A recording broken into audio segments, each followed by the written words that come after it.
All right, today we're diving into something really weird happening in the markets. It's a situation that's sending two completely opposite signals at the exact same time. It's a strange, unsettling paradox that we're calling Wall Street's great contradiction. So, let's kick things off with a classic quote from the legendary trader Jesse Livermore. His whole point was that human nature doesn't change, so whatever happens in the market today, it's happened before and it'll absolutely happen again. It's a really crucial idea to keep in mind as we try to make sense of what's going on right now. And, on the surface, things look amazing. The stock market is ripping to all-time highs. It looks like the Fed is actually pulling off this whole inflation fight. And you've got innovation happening everywhere you look.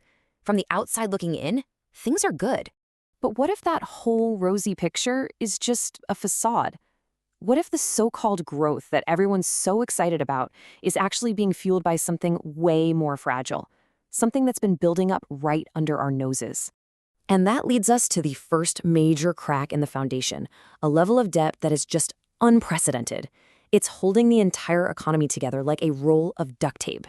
Let's start with the big one, and I mean big. The U.S. national debt has rocketed past $38 trillion. That's a number so huge it doesn't even feel real. Seriously, this is more debt than any nation has held in the history of the world. And borrowing that much money isn't free, not even close. The immediate cost is just staggering. We're now spending $1 trillion a year just on interest payments. To put that into perspective, the U.S. is now spending more to service its debt than it spends on its entire national defense budget. And hey, this isn't just some abstract government problem. The rest of America is basically following the same playbook.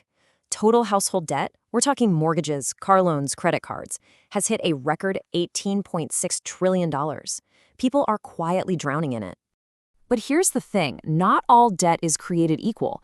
It helps to think of it like that old Western. You've got the good, the bad, and the ugly. Mortgages are generally good debt. Student loans, that's bad, and delinquencies there are climbing fast. But the really ugly debt, that's credit cards. Balances have blown past $1 trillion, and the share of people in serious delinquency has hit the highest level since the 2008 financial crisis. That's a huge red flag. So what happens when an entire economy is just saturated with cheap, easy debt?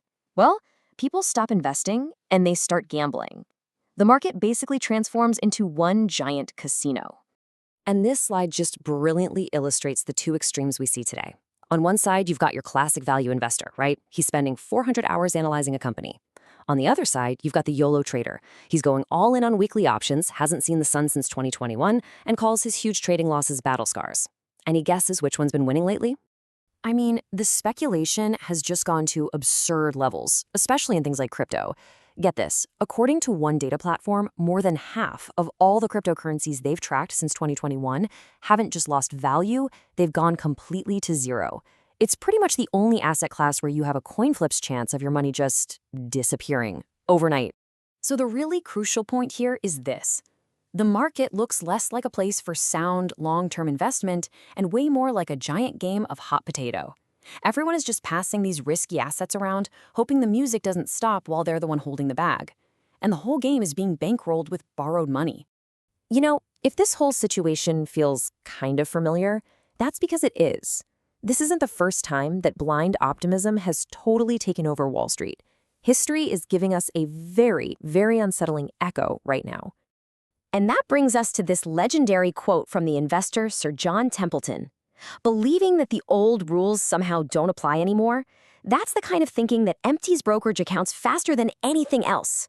Okay, let's look at this slide because the parallels here are honestly striking. Back in the early 70s, the market was all about the Nifty 50, a handful of one-decision stocks you were just supposed to buy and hold forever. Their valuations were through the roof. Today, we have the Magnificent Seven, another tiny group of giants that make up over a third of the entire market with similarly sky-high valuations. As you can see, history isn't just repeating, it's rhyming. So how did that Nifty 50 story end? Well, first, you had those extreme valuations.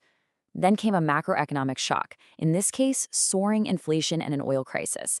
And the result? The market crashed by 50%. It took 8 long years just to crawl back to where it started. So with all this risk bubbling just beneath the surface, you have to wonder, what are the big institutional players, the so-called smart money? What are they doing?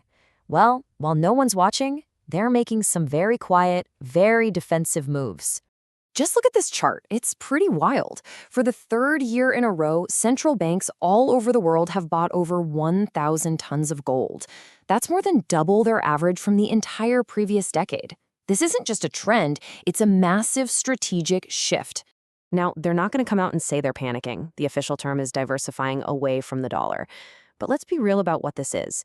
It's institutional anxiety. It's the world's biggest financial players getting really nervous about U.S. debt and trying to hedge against a future that they don't fully trust.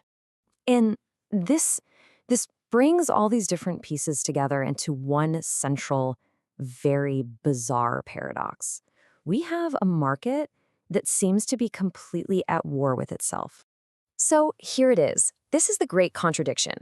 You have risk-on assets like tech stocks that are priced for a massive, optimistic boom, soaring to all-time highs. And at the exact same time, the ultimate risk-off, the world is ending asset, gold, is also at all-time highs, priced for a bust. This is not normal. Historically, markets pick a lane. You just don't get both at once. Which really brings us to the one sacred truth that seems to unite pretty much everyone on Wall Street right now, from the PhDs doing quantum physics to the guys who, eat crayons. This quote sums up the confusion absolutely perfectly. Every single asset class is sending a different signal. The optimists are all in, the pessimists are hedging like crazy, and history is whispering a pretty serious warning in our ear. So we're left with one final lingering question. In this giant game of hot potato, when the music finally stops, who's going to be left holding the bag?